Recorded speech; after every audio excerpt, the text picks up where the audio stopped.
y un Echo Dot. Genial, unos premios súper buenísimos. Y ahora seguimos con otra charla, ¿sí? Tenemos una charla en vivo, esta vez no vamos a tener Q&A, pero bueno, cálculo lambda para todos, o Lambda Calculus for Everyone, de Mauricio Chávez. Vamos a nerdear.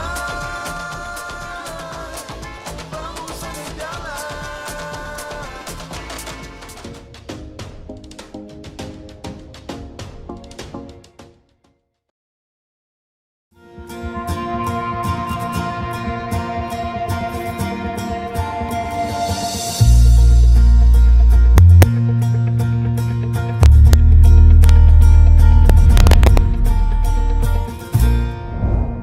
Hola, ¿qué tal?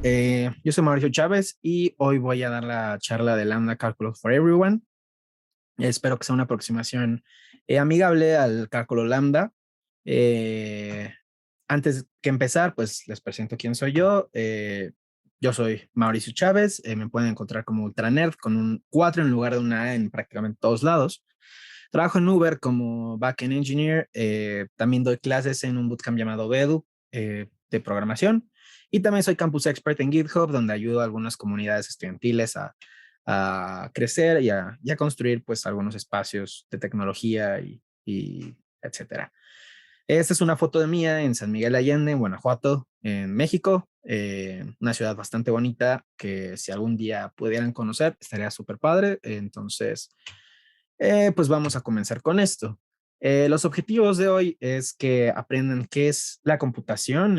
Es una pregunta quizás muy básica, pero que yo esperaría que podamos resolver. También hablar sobre qué es el cálculo lambda, cómo se hace, por qué es importante y un poquito hablar sobre el cálculo lambda contra las máquinas de Turing.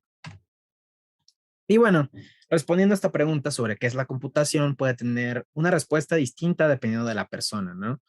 Eh, bueno, del contexto, quizás. Eh, Podemos decir que la computación es una profesión, es decir, que yo hago computación, por así decirlo, si trabajo en alguna de esas carreras. También puedo hablar que la computación quizás son las máquinas, estas computadoras que nosotros hemos creado, incluso los servidores super avanzados que tenemos hoy en día, podemos creer que esta es la computación.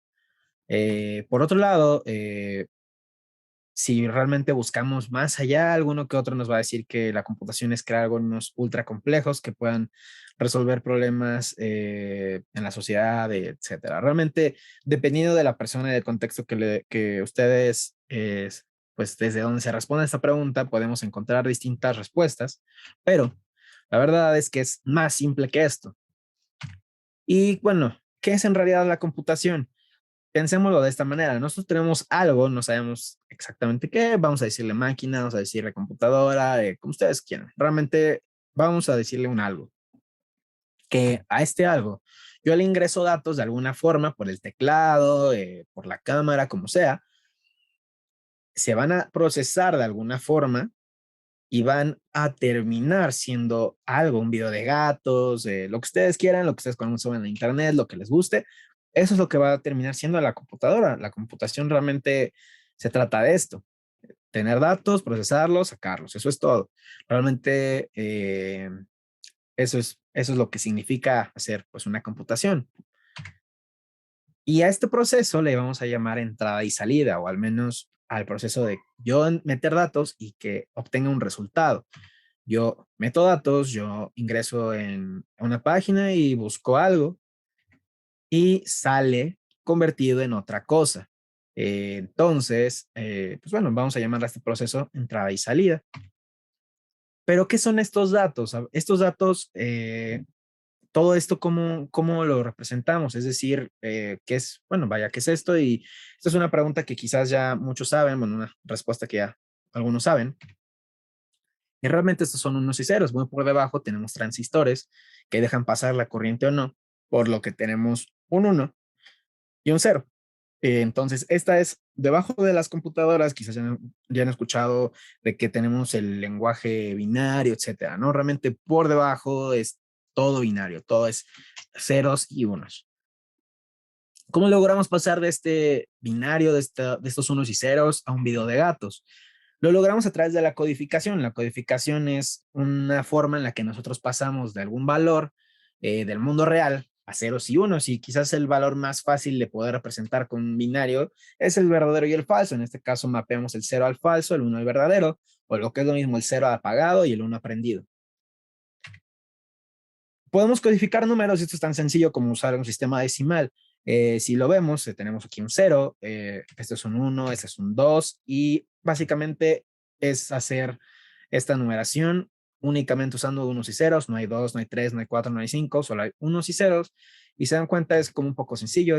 En el binario es 1, 10, 11, 100, 101, 110, y así nos la llevamos hasta llegar al número que ustedes quieran. En este caso yo tengo el 112, que es también una fecha, es el 11-2, el 2 de noviembre, que es el Día de Muertos en México, y lo podemos representar de esta forma usando el sistema binario. Por otro lado, podemos codificar texto usando algunas convenciones que ya hemos creado como humanidad, como lo son el ASCII o el Unicode. En este caso podemos pasar de unos a ceros a un número decimal, y ya vamos a obviar un poquito este proceso. Ya saben que un decimal se puede convertir en binario, y este binario pues va a ser una letra. Entonces este número binario se convierte en un 78, que a su vez termina siendo una n, y nosotros podemos convertir de esta forma números, letras, caracteres, incluso emojis hoy en día ocupando Unicode. Por otro lado, tenemos los colores, que los colores ya sabemos lo que les decía, que ya a partir de aquí lo obvio un poco, que un color, por ejemplo, el 233, se va a convertir a un binario. Y bueno, los colores realmente sabemos que nuestros monitores, etcétera, tenemos píxeles, y cada píxel tiene un color en específico. Esos píxeles los representamos con algo llamado RGB, que es la cantidad de rojo, verde y azul que tenemos por píxel, teniendo tal cual el valor desde el 0 hasta el 255 para esos colores. En este caso tenemos el 233, 205, 208. 233 de rojo, 205 de verde, 208 de azul, lo que termina siendo este rosa pastel, pues que es bastante bonito, creo yo. Y de esta forma, pues bueno, codificamos, ya sabemos cómo codificar, ya sabemos cómo meter datos, cómo salen, pero no sabemos cómo funciona lo que está dentro, la computadora como tal. No sabemos que ese algo que dijimos que procesaba los datos, los transformaba de un teclado, de una entrada de teclado a un video de gatos. No sabemos cómo lo hace, o sea, cómo pasamos de eso a la otra. Y pues hoy en día es bastante complejo. Realmente esto lo hacemos a través de un modelo práctico basado en RAM que bueno, o sea, es por las limitaciones que tenemos, por la evolución que hemos tenido, etcétera, que nosotros hemos llegado a tener un montón de artilugios, un montón de cosas, que nosotros tenemos gráficas, que refrigeración líquida, RGB, etcétera. Eh, Hoy tenemos modelos de computación bastante complejos, y que, haciendo énfasis en la palabra práctico, que son prácticos, están basados en RAM, es decir, que es un modelo que quizás no fue pensado así desde un inicio, pero pues por temas técnicos hemos tenido que hacerlos de esta forma.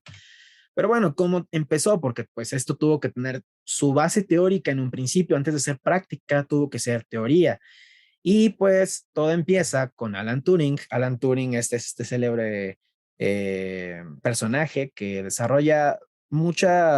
hace muchas contribuciones a la computación, como lo es la prueba de Turing, descifrar la máquina Enigma en la Segunda Guerra, la máquina de Turing, el problema de la decisión, que estos dos últimos van a ser muy relevantes en lo que vamos a estar hablando hoy. La máquina de Turing es un modelo teórico en el que están basadas nuestras computadoras hoy en día. Es un modelo teórico que es muy sencillo realmente, podemos hacer a papel, que tiene su base en la teoría de autómatas, y es una cinta infinita donde nosotros podemos escribir símbolos, sean unos y ceros, o sea, lo que sea, realmente podemos incluso poner emojis ahí, donde esta cinta tiene un cabezal que puede escribir y leer símbolos de esta cinta y procesarlos de alguna forma, ocupando una serie de reglas, una serie de instrucciones que, pues, dependiendo de lo que vea en la cinta, puede mover la cinta, puede leer el dato, puede hacer algo con ese dato, etcétera. Entonces, es un modelo básico y una noción muy básica de la computación, que pues bueno, o sea, esta es la base de la computación hoy en día. Nos puede dar para hablar por completo otra charla, entonces no me meto tanto en esto, realmente solo quiero que sepan que es el modelo teórico de las computadoras hoy en día. Hablando un poquito del problema de la decisión, es que un problema es decidible cuando es posible resolverlo por un algoritmo, es decir, que decimos que un problema es decidible cuando yo con una serie finita de pasos puedo llegar a una solución para este problema. Por otro lado, una máquina de Turing, que es esta noción teórica, o sea, esta noción que no es algo práctico, esta máquina de Turing, o sea, no es como que exista una máquina de Turing, sino es un modelo teórico de computación. Esto puede computar cualquier problema decidible y nosotros podemos pensar que pues son muchos, pero realmente hay más problemas que no podemos resolver a través de un algoritmo que los que sí. Entonces, pero bueno, los que podemos resolver con un algoritmo son cosas que ya hemos hecho, por ejemplo, servidores, no sé, que van a ver alguna serie en su computadora, que van a programar tal, que van a hacer Android, que van a hacer iOS, lo que ustedes quieran son problemas decidibles porque podemos resolverlos con una computadora. Entonces, sabemos que todos estos problemas tienen un algoritmo para lograrlo. Eh, y pues las computadoras actuales, como les decía, que ya son un modelo práctico basado en RAM, son sistemas Turing completos, que pues, me salté esta diapositiva, que un sistema Turing completo es capaz de emular una máquina de Turing. Es decir, nosotros decimos que un sistema es Turing completo cuando nosotros podemos asimilar la capacidad, la potencia, por así decirlo, de una máquina de Turing. Entonces, eh, no existe como tal una máquina de Turing porque los recursos y lo que tenemos no nos da para hacer como tal una máquina de Turing, pero tenemos máquinas, incluso un servidor en X empresa, incluso sus computadoras para jugar. Son sistemas que emulan una máquina de Turing, es decir, que no lo son, solo intentan serlo, y estas a su vez son sistemas Turing completos. Entonces, las computadoras actuales, como les decía, son sistemas Turing completos con los que podemos, en teoría, resolver cualquier problema decidible, es decir, que podemos resolver con un algoritmo, teóricamente, pero sabemos que en la práctica no. Podemos, no sé, simplemente pensar en que sabemos que una computadora, una calculadora, probablemente no va a poder servir la infraestructura de una empresa grande, ¿no? O sea, sabemos que eso no va a pasar. Por eso hablamos de que en la práctica ya es distinto. ¿Por qué? Porque los recursos son importantes. Entonces, actualmente no tenemos la capacidad de hacer una máquina de Turing, pero la simulamos y todas nuestras computadoras o sistemas Turing completos. A su vez, la gran mayoría de lenguajes de programación hoy en día lo son.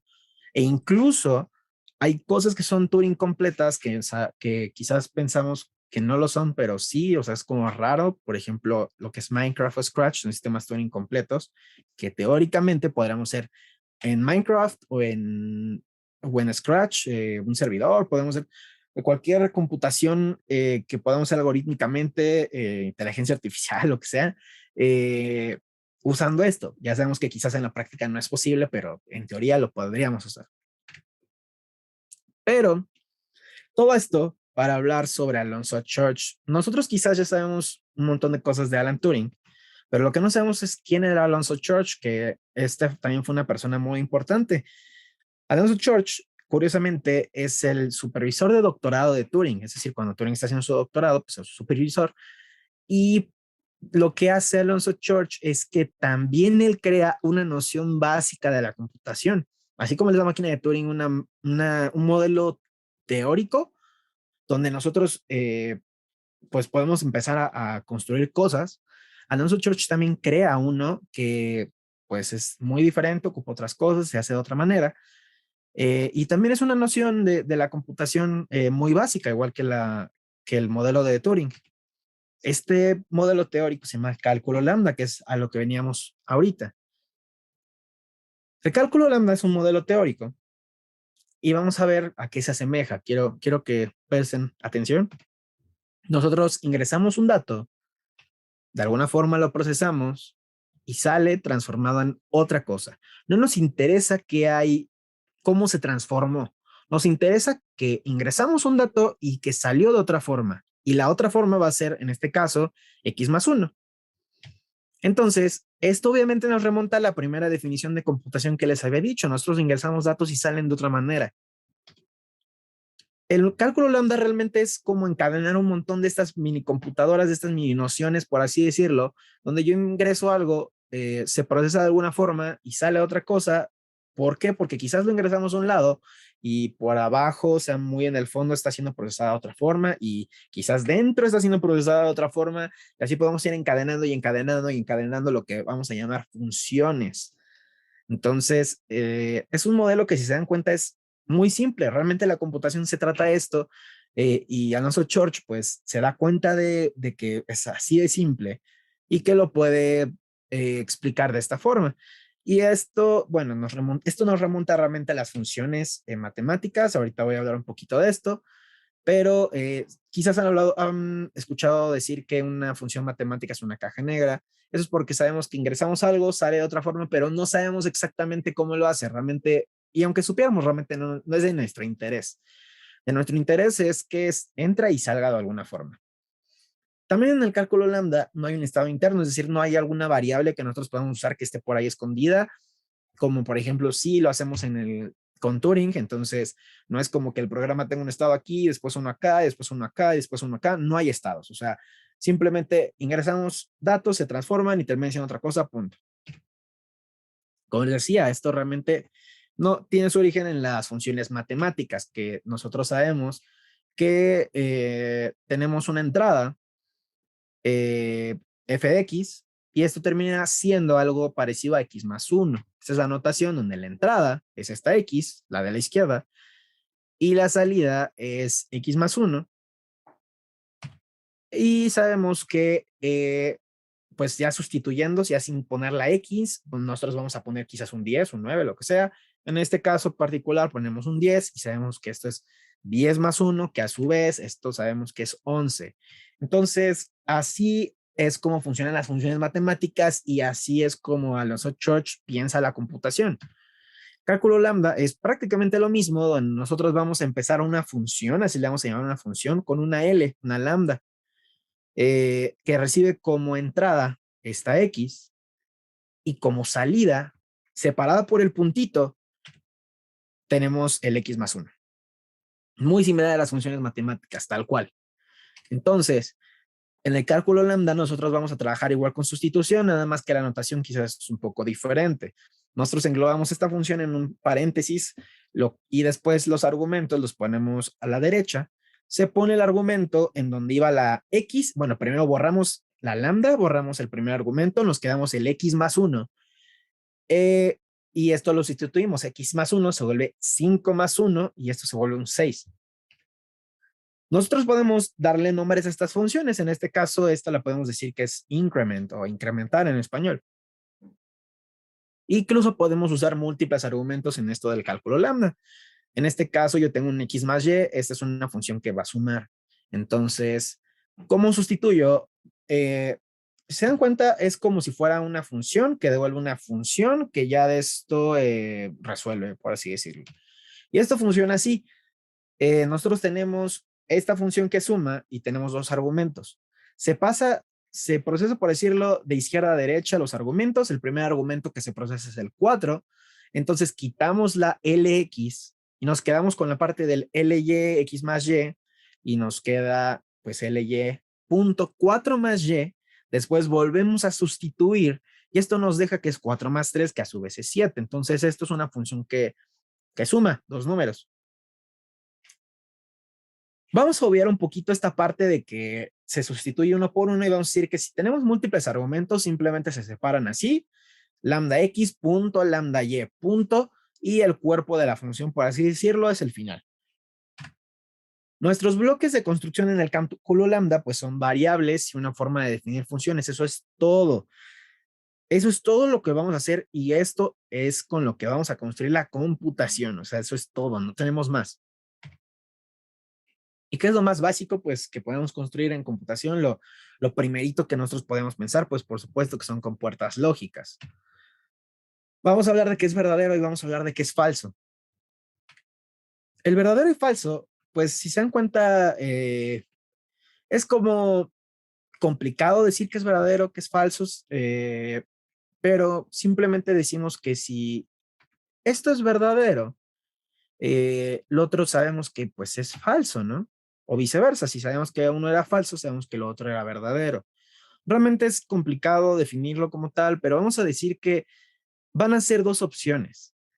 Cuando yo hablo de datos lógicos, por así decirlo, solo sabemos que podemos ser o verdadero o falso, no hay nada en medio. Eso es todo, o es verdadero o es falso. Entonces, estas son las únicas dos opciones.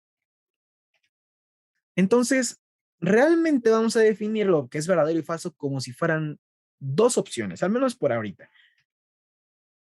Y en el cálculo lambda es justamente como lo definimos. Realmente nosotros tomamos dos cosas, X y yo elijo la primera. Realmente digo, podríamos haber elegido la segunda, pero yo quiero elegir la primera y así es como lo hacemos en el cálculo lambda. Tomo un X y tomo un Y yo voy a decir, pues de las dos cosas que yo tengo, voy a elegir la primera. Por otro lado, el falso, de las dos cosas que tengo, se dan cuenta que X y Y, elijo el Y aquí del X y Y, elijo el X. Es, sí, o sea, es como raro, pero así es como funciona el cálculo lambda. Simplemente digo, esto es verdadero, esto es falso. Punto. Ahora, con esto creo que las compuertas lógicas. ¿Qué es una negación? Pues una negación es que de estas dos opciones, si elegí esto, la negación va a ser que ahora voy a elegir el otro. Entonces es como una inversión, o sea, es invertir. Yo elegí el 1, ahora elijo el 2. Y si yo tenía el 2, elijo el 1. Esta misma noción la traemos al cálculo lambda.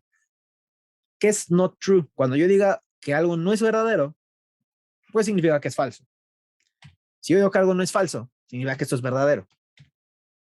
Así es como definimos la negación en el cálculo lambda y quizás se vea muy raro, esto significa que voy a recibir un argumento B, el cual este B lo voy a poner como B, false y true. Quizás se vea como algo completamente raro, pero quiero que lo vean. Quiero que veamos cómo funciona. Recuerden que true es esto y que false es esto. Son funciones, yo sé, pero vamos a darles un nombre. ¿Cómo funcionaría not true? Es decir, not le paso el argumento true. Pues not true, a su vez, sabemos que not es esta funcioncita que yo definí previamente, donde recibimos un B y decimos B false true. Sé que se ve súper raro, pero simplemente háganme caso y hay que sustituir. Esto es not y por otro lado el true está a la derecha. Por otro lado, ya que tenemos esto, lo pasamos, lo sustituimos, quitamos el lambda B y la B se sustituye por el true azulito, bueno, morado más bien, y tenemos true, false, true. Pero ¿se acuerdan qué era lo que hacía true? True recibe dos cosas y elige la primera. Esa es la magia de todo esto. Entonces, sustituimos y esto sabemos que va a elegir el primero. Hacemos toda la sustitución y sabemos que del false y del true elige el primero y esto se convierte en false. Entonces, así es como pasamos del not true a un false. Está súper raro, yo sé, pero así es como funciona. ¿Qué hace la disyunción? La disyunción, piénselo, bueno, quizás lo conozcan como disyunción o como un o. La disyunción es cuando decimos esto o esto. Entonces, cuando algo pasa, o sea, me dices, soy ingeniero o soy persona. Entonces, si yo soy persona, esto ya es verdadero, porque la segunda cosa, pues ya era verdadero. O si yo digo soy ingeniero, pues ya es verdadero lo que estoy diciendo, porque con que una de estas dos cosas sea verdadera, ya todo es verdadero.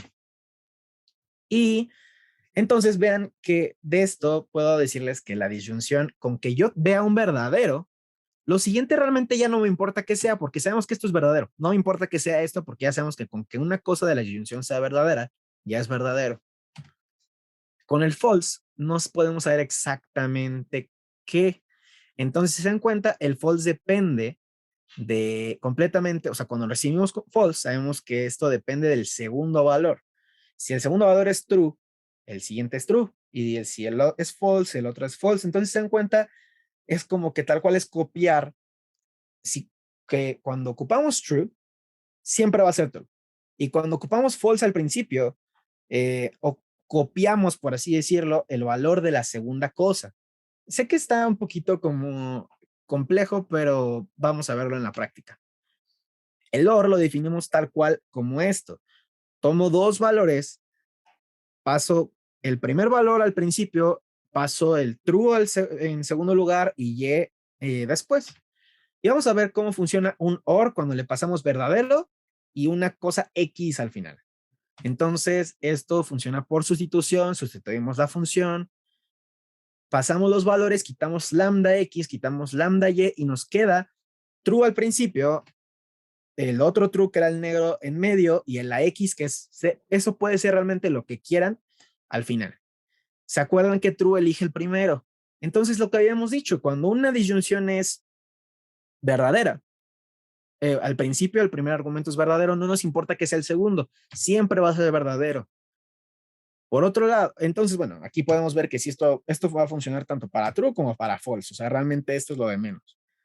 Por otro lado, la disyunción ocupando false al principio depende del valor que reciba al principio. De nuevo, pasamos los argumentos, sustituimos y false, acuérdense que elige el segundo argumento. El segundo argumento en este caso es true, entonces, pero el true morado. Entonces, vamos a tener de salida el true morado. Pero ¿qué pasa si ese true en realidad hubiera sido false? Pues hubiera sido resultado false. Así es como funciona la disyunción en el cálculo lambda. Ahora la conjunción. Y la conjunción se queda de tarea para que ustedes practiquen un poco de esto de cálculo lambda, pero como hint les puedo decir que se trata de que ustedes busquen la forma de cómo funciona realmente el AND. Busquen un truco, busquen una noción de cómo funciona el AND. Por ahí les puedo decir que el AND es verdadero solo cuando todo es verdadero. De otra forma es falso. Bueno, estos dos modelos de computación vemos que el modelo de máquina de Turing está basado en un estado, mientras el cálculo lambda se basa en funciones. Y pues bueno, existe la hipótesis de Church-Turing, que esta es una hipótesis que no está probada formalmente, por eso no es tesis, pero dice que ambos sistemas, acuérdense que estos dos fueron mancuerna, de hecho ellos incluso acuñaron el término algoritmo, entonces lo que son estos dos, las máquinas de Turing, que es la base computacional de hoy en día, y el cálculo lambda, son formalmente equivalentes. Es decir, que nosotros podemos traducir de un sistema hecho con una máquina de Turing, un sistema hecho con cálculo lambda y viceversa. Eso es lo interesante de esta hipótesis y que a mí me encanta, o sea, a mí realmente me encanta. Han escuchado seguramente este término de Y Combinator, o bueno, esta empresa que es súper famosa, pero ¿saben de dónde viene el nombre? Realmente el Y Combinator es una función en cálculo lambda, que es un combinador Y, inventado por Haskell Curry, que también por ahí vean el nombre, justamente es el nombre del lenguaje de programación Haskell, viene de Haskell Curry, pero bueno, o sea, Haskell Curry inventa el Y Combinator o el combinador y esto lo que nos permite es hacer recursión en un lenguaje que no tenga recursión, es decir, hacer ciclos. Y esto se basa básicamente en replicar la misma función y si ustedes sustituyen aquí sus valores, van a volver a tener la misma función y la misma función y ustedes van a poder hacer recursión en un lenguaje que no tiene recursión y es súper interesante. Este tema también da para otra plática por completo. Pero entonces, ¿por qué Y Combinator, la empresa que quizás conozcan, se llama así? Según la página de Y Combinator, bueno, Y Combinator es una de las ideas más sensacionales de las ciencias de la computación. También es una metáfora de lo que ellos hacen. Es un programa que corre programas y Y Combinator, la empresa, es una empresa que crea, que ayuda a empresas a crear empresas. Entonces, por eso eligen este nombre. Es básicamente eh, algo como súper interesante, creo yo. Y el Y Combinator es una de las ideas más increíbles del cálculo lambda y de las ciencias de la computación. Entonces, es también algo que estaría súper interesante si quieren leer después. Finalmente, para terminar, ¿por qué es importante el cálculo lambda? Es una noción súper simplificada de la computación. Esto les va a poner a pensar la computación desde otra perspectiva. Entonces, es algo que les recomiendo hacer porque es increíble. O sea, yo creo que una vez que lo empiezan a practicar, les va a explotar la cabeza. Es la base de la programación funcional y está presente en la mayoría de lenguajes actuales. Ustedes quizás ya han escuchado que hay una lambda o cosas así en algún lenguaje de programación. Y finalmente es divertido, realmente es algo muy divertido. Incluso programar en lenguajes funcionales como Haskell es súper interesante, súper divertido. Ahora dejo esta como incógnita, por así decirlo, para terminar, para cerrar. Imagínense cómo sería la computación actual si el cálculo lambda hubiera sido la base teórica de nuestras computadoras.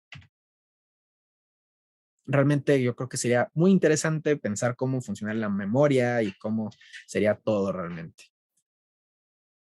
Les dejo esta respuesta para que la mediten después de todo esto. Y pues muchas gracias. Yo soy Mauricio y esto fue Cálculo Lambda para Todos.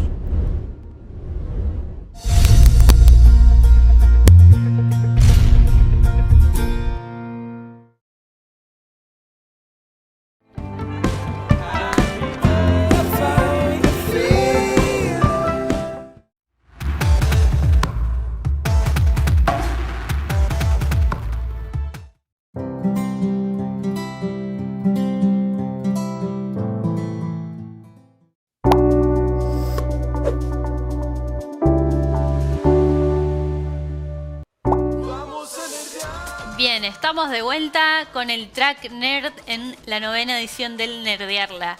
Bueno, si están buscando ofertas laborales, ya saben, entran en el Job Market de acá de la aplicación de Swapcard, si es que lo están viendo en vivo, y van a poder ver todos los avisos disponibles de las empresas que nos sponsorean en esta edición.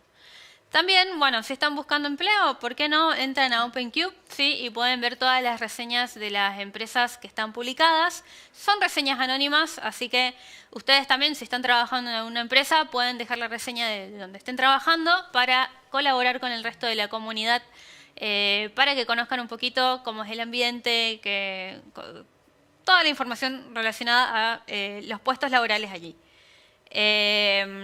Yo lo uso mucho, por cierto.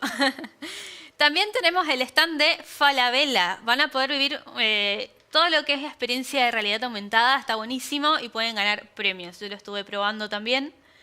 También tenemos el stand de Randstad, ¿sí? Que tiene juegos de preguntas y respuestas. Y también, bueno, si participan van a poder participar